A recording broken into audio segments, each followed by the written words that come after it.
चालू है ना, देख लिया।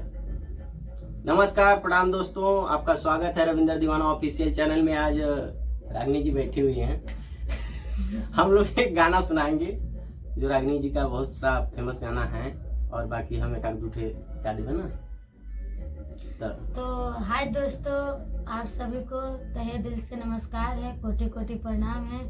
और आप लोग बहुत प्यार आशीर्वाद दे रहे हैं, तो आप लोग से यही आशा है कि आप लोग हर वीडियो में प्यार आशीर्वाद दिए हैं तो आगे तक भी दीजिएगा। और हम रविंद्र दीवाना के साथ में जो गाना गाए थे, आप लोग बहुत प्यार दे रहे हैं, आशीर्वाद दे रहे हैं। तो मेरा बहुत सारा इनके साथ में गाना आने वाला है, तो आप लोग जरूर कमेंट में बताइएगा कैसा हम सबका गाना लगा। एकदम बिल्कुल बिल्कुल। अगर अच्छा लगी तो एक बार कमेंट जरूर करल जाए कि हमनी के आवाज मैच करा लगी ना थोड़ा बहुत। तो बाकी आप लोगों का प्यार दुलार मिलत रहेला।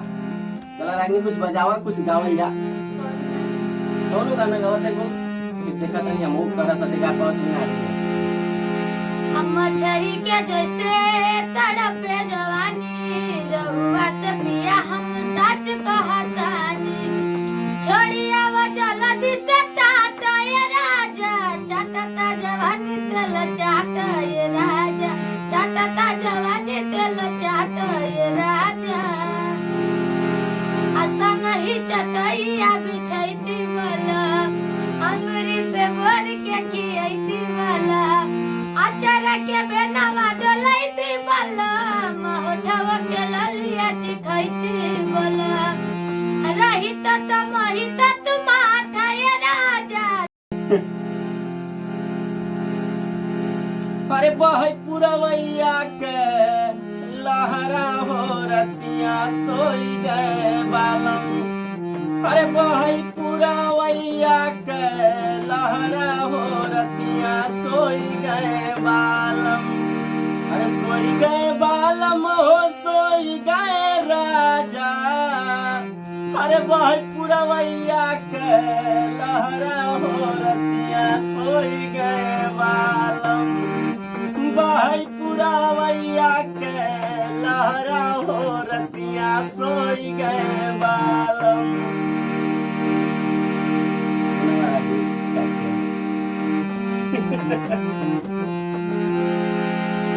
अचारा का कढ़ाई तेल डाला रजऊ। अरे जरा तक बहुत ऊंचा हो जाता है। अचारा का कढ़ाई तेल डाला रजऊ, आवा मछरी बनावा तानी खाला रजऊ, आवा मछरी बनावा तानी खाला रजऊ। पिसत मसाला हाथ भभाला रजऊ, पिसत मसाला हाथ भभाला रजऊ, आवा मछरी बनावा तानी खाला रजऊ, आवा मछरी बनावा तानी खाला रजऊ। अजैब मोटाई जे भरही खइबा, ऐसन स्वाद राजा कतही ना पइबा। होत साँझ घूमे कहाँ जाला रजऊ, होत साँझ घूमे कहाँ जाला रजऊ, आवा मछरी बनावा तानी खाला रजऊ, आवा मछरी बनावा तानी खाला रजऊ। क्या बात है, बहुत सुंदर। अच्छा रागिनी, एक बात बतावा, जैसे सबसे पहला गाना तो मतलब कौन सा रहा है, उठल है जो आपको मार्केट में? हमार बहुत सारा गाना उठा रहल बाकी। अरे पहले कौन उठल है? बहुत सारा तो बाद में उठल ना, पहले सबसे पहले कौन गाना उठल है? पहले जैसे कि हम बहुत दिन से लाइन में बानी ना, तो जैसे कि कैमरा सर जी के बाद दौलत से आज जो कुछ बानी, बाकी पहले रहने के पहले हमार वीडियो गईल बा 20 मिलियन, 16 मिलियन, 17 मिलियन, 18 मिलियन, बाकी उतना लोग पहचान ना पाते रहे कि यही लड़की है। काफी आज हम एगो सिंगर के गाना सुन लिया था। कैसे रहा लगनवा हो, देखल गया लगनवा कि ढोलक बजावे वाली कुछ ऐसा। हाँ, तो भैया आपके जो हमार गाना हमरे नाम से गवले बाड़ा, तो के कोटि कोटि प्रणाम बा। और आप नहीं ठीक बा, बढ़िया। कहले के मतलब यार बहुत ज्यादा स्ट्रगल है, देखल जाते लाइन में कहाँ से कहाँ मतलब व्यक्ति आयल है, कितनी मेहनत कैले है, कहीं न कहीं बहुत ज्यादा स्ट्रगल है में देखल जाता। और ये बात से कहीं न कहीं खुशी भी होला कि मतलब वो स्थिति से चल के स्थिति तक आई भी बहुत बड़ी बात होले। छोटा सिंगर हो या बड़ा सिंगर, केहू बड़ा ना होला ना छोटा होला, अपने हुनर से पहचानल जाला। ए खातिर रागिनी बहुत स्ट्रगल कैले बानी और प्यार दुलार सपोर्ट आप लोगन का पावे खातिर रात दिन एक करेली। आज भी तबीयत खराब रहल इनकर, फिर भी आप लोगन के एंटरटेनमेंट खातिर गाना गावे खातिर स्टूडियो में आइल बानी। तो पूछलिए काहे तबीयत खराब भइले के बाद भी तू काम करेलू, तो कहते हैं कि जरूरी है, काहे से पब्लिक के थोड़ा से चाहिए इंटरटेनमेंट। तो एक खातिर जो है कि रागिनी जी आइल बानी। तबीयत अब माता रानी की कृपा से तबीयत ठीक बा ना? हाँ बहुत ठीक बा, और उन लोग के आशीर्वाद बा प्यार बा तो हमके कुछ हो ना सकेला। नहीं बहुत बहुत बढ़िया। तो एक आध ठिकाना और हो जा, फिर बंद कर जा, फिर काम करल जा। अबे जे दहिया में गरम कले सिराजा जी, एगो घरे लगवा दिना ये सिराजा जी, एगो घरे लगवा दिना ये सिराजा जी।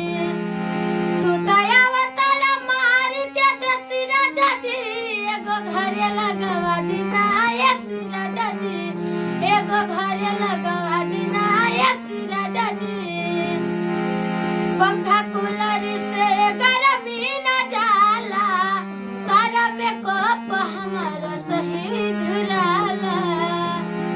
पंखा कूलर से गर्मी न जाला, सारा मेकअप हमारा सही झुराला। और कबो गलती से लइहा न परे सिराजा जी, एगो घरे लगवा दिना ये सिराजा जी, एगो घरे लगवा दिना ये सिराजा जी। तरवा लोग बहुत प्यार देनिया जा, आशीर्वाद देनिया जा। फाइनली आपके बताना चाहता नहीं कि अब रागिनी जी का भी ज्यादा तबीयत खराब हो, ये वजह से ना गावल जाई, ना कुछ करल जाई। अभी का गाना गावे के बाइन के, और हमार गाना के बलम के अखबारी के कल वीडियो रिलीज होत बा। बहुत काफी दिन से कहत रहनी है, लेकिन अब फाइनली कल रिलीज होत बा। आप लोग रविंदर दीवाना ऑफिशियल चैनल पर एक बार जरूर सुनत। अगर पसंद आई तो लाइक जरूर करल जाई, अगर ना पसंद आई तो माफी चाहतनी, काहे से कोशिश उहे कैले बानी कि जौन पसंद अगर हुए लोगन के। तो चला तानी नेक्स्ट वीडियो में फिर मिला तानी हम लोग। और खूब ज्यादा प्यार दी रविंदर दीवाना चैनल में, और अपन प्यार आशीर्वाद दी। और इनके साथ हम सबके बहुत सारा गाना आने वाला बा, हमारे चैनल पे भी आई, अनुराग एंटरटेनमेंट पे भी आई, रागिनी विश्वकर्मा पे भी आई, और फिर रविंदर दीवाना स्पेशल में भी आई। तो आप लोग बहुत प्यार दिहल जा और आशीर्वाद अपन बनाए रखल जा हम लोग के। और बहुत बहुत धन्यवाद।